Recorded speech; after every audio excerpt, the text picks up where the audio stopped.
ओम तब कथामृतम तप्त जीवनम कविभिरीरितम कल्मषापहम श्रवण मंगलम श्रीमदाततम भुवि गृह्णन्ति ये भूरिदा जनाः। শ্রীমা কথিত শ্রী শ্রীরামকৃষ্ণ কথামৃত পাঠ।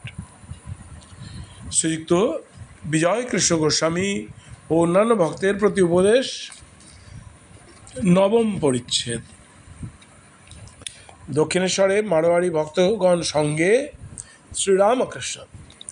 বৈকাল হইয়াছে, মাস্টার ও দুই একটি ভক্ত বসিয়া আছেন। কতগুলি মারোয়ারি ভক্ত আসিয়া প্রণাম করিলেন। তাঁরা কলিকাতায় ব্যবসা করেন। তাঁরা ঠাকুরকে বলিতেছেন, আপনি আমাদের কিছু উপদেশ করুন। ঠাকুর হাসিতেছেন।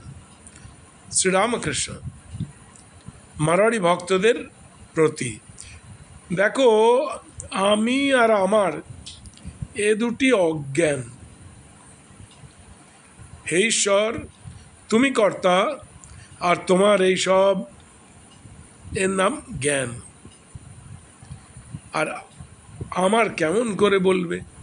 বাগানের সরকার বলে আমার বাগান, কিন্তু যদি কোনো দোষ করে তখন মনিব তাড়িয়ে দেয়। তখন এমন সাহস হয় না যে নিজের আমের সিন্দুকটা বাগান থেকে বের করে আনে। কাম ক্রোধ আদি যাবার নয়, ঈশ্বরের দিকে মোড় ফিরিয়ে দাও। কামনা লোভ করতে হয়তো ঈশ্বরকে পাওয়ার কামনা লোভ করো, বিচার করে তাদের তাড়িয়ে দাও। হাতি পরের কলা গাছ খেতে গেলে মাহুত অঙ্কুশ মারে। তোমরা তো ব্যবসা করো, ক্রমে ক্রমে উন্নতি করতে হয় জানো। কেউ আগে রেডির কল করে, আবার বেশি টাকা হলে কাপড়ের দোকান করে।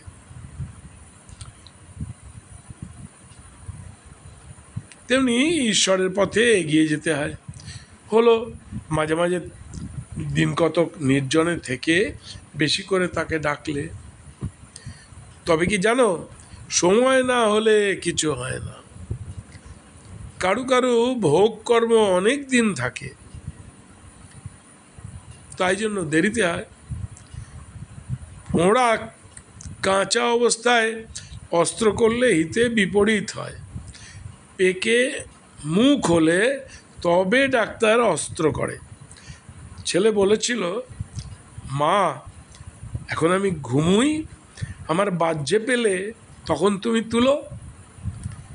মা বললে, বাবা, বাজ্যেতেই তোমায় তুলবে, আমায় তুলতে হবে না, আমায় তুলতে হবে না। সকলের হাস্য। মারোয়ারি ভক্ত ও ব্যবসায়ী মিথ্যা কথা, রাম নাম কীর্তন। মারোয়ারি ভক্তেরা মাঝে মাঝে ঠাকুরের সেবার জন্য মিষ্টান্নাদি দ্রব্য আনেন, ফলাদি, থাল মিছড়ি ইত্যাদি। থাল মিছড়িতে গোলাপ জলের গন্ধ। ঠাকুর কিন্তু সেই সব জিনিস প্রায় সেবা করেন না। বলেন, ওদের অনেক মিথ্যা কথা করে টাকা রোজগার করতে হয়। তাই উপস্থিত মারোয়ারিদের কথার চলে উপদেশ দিতেছেন শ্রীরামকৃষ্ণ। দেখো, ব্যবসা করতে গেলে সত্য কথার আট থাকে না। ব্যবসায় তেজি মন্দি আছে। নানকের গল্পে আছে যে তিনি বললেন, অসাধুর দ্রব্য ভোজন করতে গিয়ে দেখলুম যে সেসব রক্তমাখা হয়ে গেছে। সাধুদের শুদ্ধ জিনিস দিতে হয়, মিথ্যা উপায়ে রোজগার করা জিনিস দিতে নাই। সত্য পথে ঈশ্বরকে পাওয়া যায়।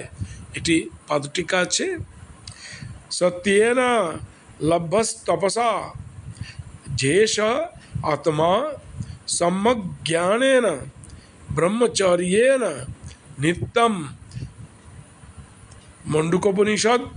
মুন্ডকোপনিষদ 3:1-5।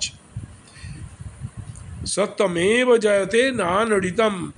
মুন্ডকোপনিষদ 3:1-6। সর্বদা তার নাম করতে হয়। কাজের সময় মনটা তার কাছে ফেলে রাখতে হয়। যেমন আমার পিঠে ফোঁড়া হয়েছে, সব কাজ করছি কিন্তু মন ফোঁড়ার দিকে রয়েছে। রাম নাম করা বেশ। যে রাম দশরথের ছেলে, আবার জগৎ সৃষ্টি করেছেন, আর সর্বভূতে আছেন, আর অতি নিকটে আছেন, অন্তরে বাহিরে। वही राम दशरथ की बेटा, वही राम घट घट में लेटा, वही राम जगत पशेरा, वही राम सबसे नियारा। আজ নবম পরিচ্ছেদ পাঠ এখানেই সমাপ্ত হলো। আগামীকাল অন্য প্রসঙ্গ পাঠ করব।